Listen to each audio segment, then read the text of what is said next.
Welcome back and thanks for watching.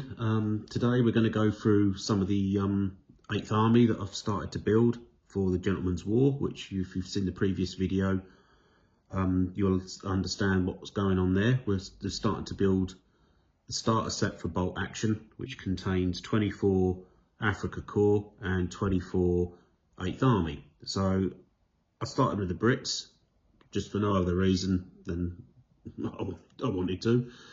So I'll show you in turn the first 4 that I've made, and then I'll show you the other 2, which is basically a first sprue that I've done.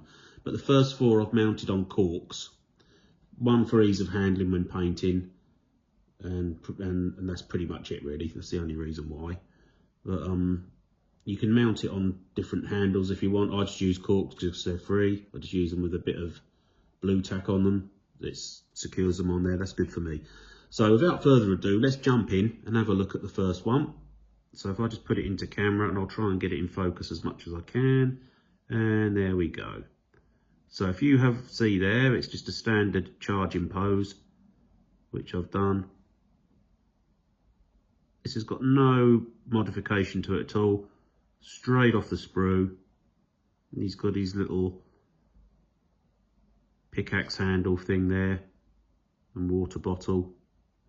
So there, you see there, that's going to need filling, so I'll fill that before I spray it, before I prime it, and then that will be done on that one.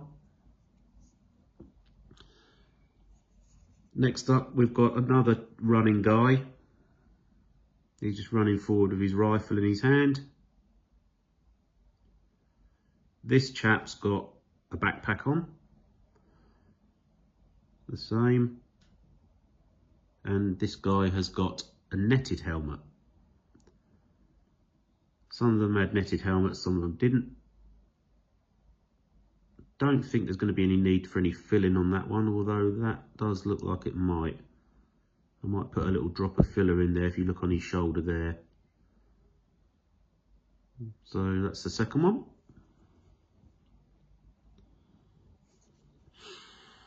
The third guy is just a standard rifleman. He's just, as they all are, but this one's shooting. So he's in the shooting pose. So as you can see, if I twist him round, pretty good. Nice little sculpts actually. I quite like these. They're rather nice. But not enough in this sprues. There's not enough pickaxe and shovel attachments to put on every single figure. So I'm guessing that you could get away with them as in fighting order. I'm no expert, but I know a lot of the kit that soldiers carry and whatnot, they drop if they're going into battle. There's a fighting order and also a marching order.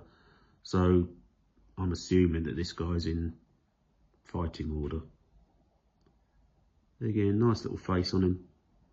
I'm not going to fill that one.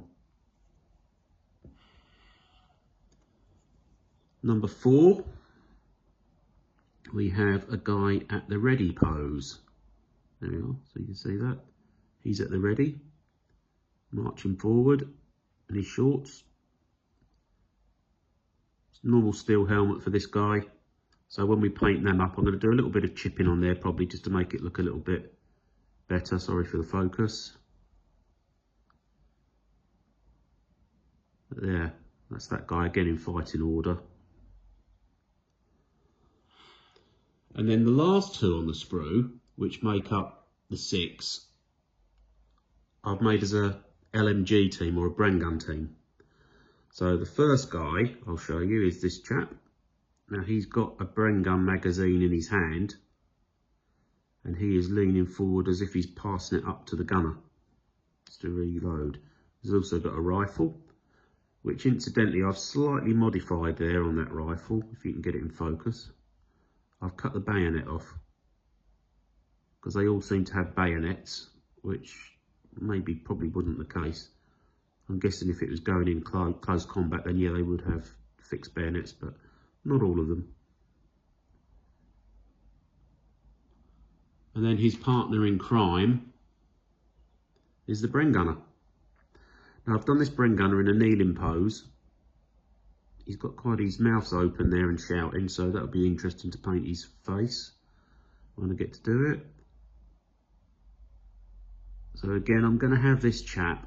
This is why I've mounted these on like a toothpick type thing rather than a cork. These guys are going to be on a custom base. I want them to be in a sort of almost a small dioramic type base, and I envisage this guy with his Bren gun mounted up on a small bit of a broken down wall, and the other guy laying down will be taking cover behind the wall. So they've chosen a safe firing position there. But again, they've gone together really well.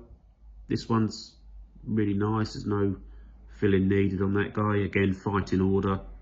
That's my only downside or my criticism of the British so far, I found, is that there's not enough kit, if I'm honest. There's loads of backpacks, but I kind of didn't want to do all the backpacks and not the rest of their kit. So the shovel in particular, or the shovel and the pickaxe. So it's a bit disappointing, but there we go. It is what it is. So that's these guys. I hope you like that. I'm going to now spray them and prime them, and then once they're sprayed and primed, we'll start painting them. So that's the first 6 done. As we progress and do some more, I'll show you some more. Alright, thanks for watching so far. Like I said, if you're liking this series, please give it a big thumbs up, because it really does help the channel. And also, if you want to subscribe, please do. It costs nothing and it just helps this channel grow. I'm not by no means a professional YouTuber. I just do it for fun. I do it because I enjoy painting. And you'll see, if you go onto my Instagram account, you'll see that I have an Instagram account there as well, Sea Lion Paint Studios. And there's lots of other work on there. And although we are starting the channel with bolt action, doesn't mean that we'll stick to bolt action. I enjoy painting all sorts of stuff, including 40k, and also Warhammer Fantasy, or Age of Sigmar as it's now called. I've got lots of that to paint and show, and we've also, as we go on, I'll probably show some army showcases as well, which I've done previously. Yeah, so head on over to Instagram if you want to check me out on there, and also keep watching. Thanks very much for your attention today. Like I said, like and subscribe if you're enjoying it, and I'll see you soon.